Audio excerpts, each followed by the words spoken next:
अगर आप ओवरसीज़ पाकिस्तानी हैं और पाकिस्तान में कोई प्रॉपर्टी खरीद रहे हैं या बेच रहे हैं तो आपने ऑनलाइन टैक्स चालान किस तरीके से बनाना है ताकि आप टैक्स का रिलीफ ले सकें। क्या ये बेनिफिट सबके लिए अवेलेबल है?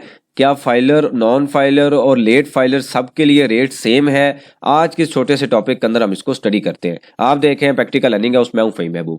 तो ये आपके सामने एबीआर की वेबसाइट है, इसके ऊपर आप जाएं और आईआरएस पे क्लिक करें तो ये फॉर्म आपके सामने ओपन होगा। यहाँ पे चालान कैसे बनाना है उससे पहले हम समझ लेते हैं कि हमें बेनिफिट क्या मिलेगा। तो मैं यहाँ पे मैंने पिक्चर ड्रा की है, ये आपके सामने अवेलेबल है। यहाँ पे अगर आप देखें तो जब ओवरसीज़ कोई भी अगर ओवरसीज़ है तो उनका स्टेटस 3 तरह का हो सकता है। या तो उन्होंने टैक्स रिटर्न फाइल की हुई है पाकिस्तान के अंदर, या उन्होंने लेट फाइल की है यानी कि वो लेट फाइलर हैं, ड्यू डेट के बाद फाइल की है, या वो नॉन फाइलर हैं मतलब वो टैक्स रिटर्न फाइल करते ही नहीं है, क्योंकि एज पर लॉ जो ओवरसीज हैं उनके ऊपर रिक्वायरमेंट नहीं है कि वो टैक्स रिटर्न जो है वो फाइल करें। तो अगर वो नॉन फाइलर है लेकिन नॉर्मली ओवरसीज पाकिस्तान के अंदर प्रॉपर्टी परचेज कर रहे होते हैं, तो जब आप प्रॉपर्टी परचेज करते हैं तो आपको तकरीबन अगर आप लेट फाइलर हैं, नॉन फाइलर हैं या फाइलर हैं तो आपके लिए रेट डिफरेंट है। तो ये मैंने एक टेबल्यू फॉर्म में आपके सामने एक डायग्राम बनाई है कि प्रॉपर्टी परचेज करते हुए आपके लिए रेट अगर फाइलर है तो 3% है, लेट फाइलर है तो 6% है, इसी तरीके से नॉन फाइलर है तो 10% है। ये प्रॉपर्टी अगर 5 करोड़ से कम है, अगर 5 करोड़ से ऊपर होगी तो रेट डिफरेंट है, इसी तरीके से 10 करोड़ से ऊपर होगी तो रेट डिफरेंट है। जब आप कोई प्रॉपर्टी बेच रहे होंगे तो इसी तरीके से फाइलर के लिए रेट 3% है, लेट फाइलर के लिए 6% है और नॉन फाइलर के लिए 12% रेट है। अब ये जो नॉन फाइलर का रेट है या लेट फाइलर का रेट है, ये आप किस तरीके से सेव कर सकते हैं कि आप भी 3% टैक्स देंगे। इससे पहले मैं थोड़ी सी क्लैरिटी कर दूं कि मैंने इससे पहले एक लेक्चर बनाया था, उसकी अंडरस्टैंडिंग में कोई इशू था, शायद मैं आपको समझा नहीं सका या समझने में इशू था, या आपने फॉरवर्ड करके वीडियो देखी तो वो ये अज्यूम किया गया था कि जी प्रॉपर्टी टैक्स जो है वो सारे का सारा खत्म हो गया है। तो ऐसा बिल्कुल नहीं था। प्रॉपर्टी टैक्स खत्म हुआ है या कम हुआ है उन लोगों के लिए जो लेट फाइलर है या नॉन फाइलर है। इससे पहले लेट फाइलर परचेज करते हुए जो टैक्स दे रहा है वो 10% दे रहा है, अब आपको रेट टैक्स देना पड़ेगा 3%। मतलब ओवरसीज अगर फाइलर है, नॉन फाइलर है, लेट फाइलर है, सबके लिए रेट सेम है। इसी तरीके से अगर आप प्रॉपर्टी परचेज कर रहे हैं और आप 12% टैक्स दे रहे थे और आप लेट फाइलर है तो 6% दे रहे थे, तो अब आपने भी फाइलर वाला ही रेट देना है। मतलब आपका स्टेटस फाइलर जैसा ही हो गया है, आपने 3% मिनिमम टैक्स देना ही देना है। अब क्वेश्चन ये पैदा होता है, सवाल ये पैदा होता है कि मैंने इस डॉक्यूमेंट के मुताबिक जो यहाँ पे कहा गया था कि आपको एग्जम्पशन अवेलेबल है, इस एग्जम्पशन को कैसे क्लेम करना है। इसके लिए आपको मैं लेके जाता हूँ एफबीआर की वेबसाइट पे, वहां पे हम चालान बनाते हैं। तो आपने एफबीआर की वेबसाइट पे आना है, आईआरएस पे क्लिक करना है। जैसे ही आप आईआरएस पे क्लिक करेंगे तो क्रिएट पेमेंट पे आना है। क्रिएट पेमेंट पे आने के बाद ये आ रहा है टैक्स ऑन इमूवेबल प्रॉपर्टी, यहाँ पे क्लिक करना है। तो ये आपके सामने एक फॉर्म ओपन होगा। तो इसके जो टोटल पेज है अगर आप देखें तो ये पार्टिकुलर्स हैं, उसके बाद प्रॉपर्टी के पार्टिकुलर्स हैं, वैल्यूएशन है, फिर अटैचमेंट है। अटैचमेंट में आके आपने अपना जो पीओसी है या नाइकोप है उसको अपलोड करना है। यहाँ पे मैं सारी इंफॉर्मेशन ऑनलाइन नहीं लिख रहा, मैं आपको यहाँ पे दिखा देता हूँ जो मैंने स्क्रीनशॉट लिए हुए, क्योंकि कॉपीराइट का इसमें इशू आता है। तो यहाँ पे ये देखें, सबसे पहला जो पेज है यहाँ पे अगर आप देखें तो पहले पेज पे आ रहा है पार्टिकुलर, ये जो प्रॉपर्टी रजिस्ट्री किसने करवानी है, यानी कि कौन सी अथॉरिटी है। तो पंजाब है, लाहौर है, हाउसिंग अथॉरिटी आप सिलेक्ट कर लें। और इसके बाद मैंने यहाँ पे डिफेंस हाउसिंग अथॉरिटी की डिटेल लिखी हुई है। सेल करते हुए आपने कौन सा सेक्शन लेना है, तो मैंने यहाँ पे जो 236C है उसको ले लिया है। फिर आता है कि पार्टिकुलर ऑफ सेलर, सबसे पहला जो टैब है कि यहाँ पे आप सिलेक्ट करेंगे नॉन रेजिडेंट, और उसके बाद आता है ये आ रहा है नॉन रेजिडेंट। फिर मैंने नाइकॉप सेलेक्ट किया, यहाँ पे आप अपना जो नाइकॉप नंबर है वो मेंशन करें। मैंने अपना मेंशन किया, मेरा नाम आ गया यहाँ पे।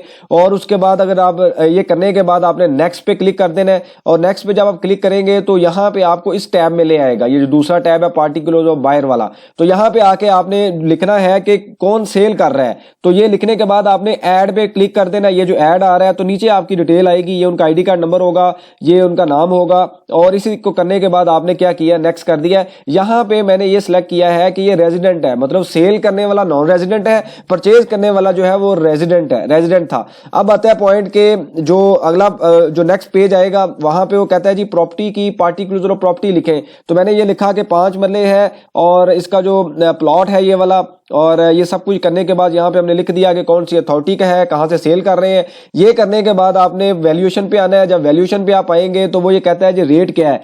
अच्छा, यहाँ पे उससे पहले यहाँ को आप इसको आपने टिक करना है।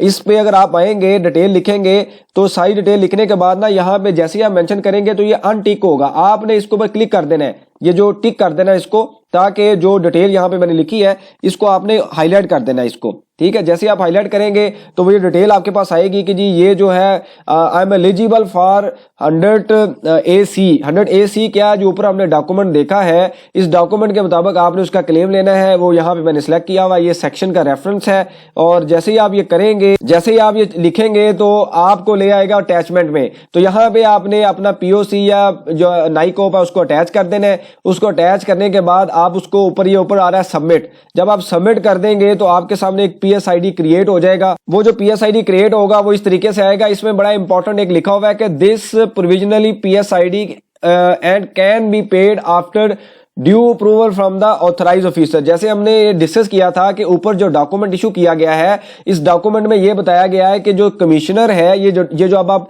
सेव करेंगे तो ये PSID फॉरवर्ड हो जाएगा कमिश्नर के लॉगिन में। जो कमिश्नर आपका रेलिवेंट कमिश्नर है, आपको कहीं जाना नहीं पड़ेगा। उसके बाद क्या करेगा, वो फॉरवर्ड करेगा डिप्टी कमिश्नर को। अब डिप्टी कमिश्नर क्या करेगा, एक दिन के अंदर आपको SMS कर देगा या आपको ईमेल कर देगा कि आपका ये PSID है। वो जो PSID आएगा ना, आपने याद रखना है, वो जमा करवाना है। ये PSID जो मैंने आपको अभी दिखाया है, सेव करने के बाद आएगा, ये आपने जमा नहीं करवाना। वो आपने जब आपके ईमेल में आएगा फिर आपने जमा करवाना है। अगर आपको एक दिन में रिस्पॉन्स नहीं आता तो उसका भी एक सोल्यूशन है, वो बाद में देखेंगे, क्योंकि अभी नया सिस्टम आया है और अभी हम अज्यूम कर रहे हैं कि FBR का सिस्टम एफिशिएंट है, वो टाइमली रिस्पॉन्ड करेगा और एक दिन में रिप्लाई भी करेगा। तो जब वो आपको पास PSID आएगा, आपने उसको ऑनलाइन जमा करवा देना है और उसके बाद आपके पास CPR नंबर आ जाएगा, कंप्यूटराइज पेमेंट रिसीव्ड।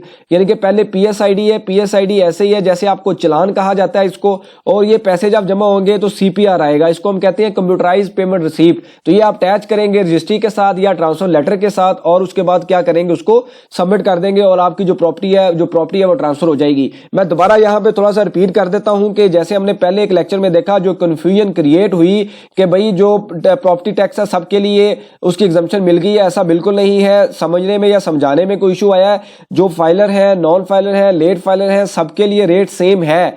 अगर आप ये प्रोसेस फॉलो करेंगे और आपके पास बेसिक कंडीशन में नाइकॉप होना चाहिए और POC होना चाहिए, और उस प्रोसेस को फॉलो करने के बाद अगर आप पहले नॉन फाइलर थे तो आप 1 करोड़ की प्रॉपर्टी पे 10 लाख टैक्स दे रहे थे, तो अब आपको टैक्स देना पड़ेगा सिर्फ 3%। इसी तरीके से अगर आप परचेज कर रहे हैं प्रॉपर्टी तो आपने 20% टैक्स देना था।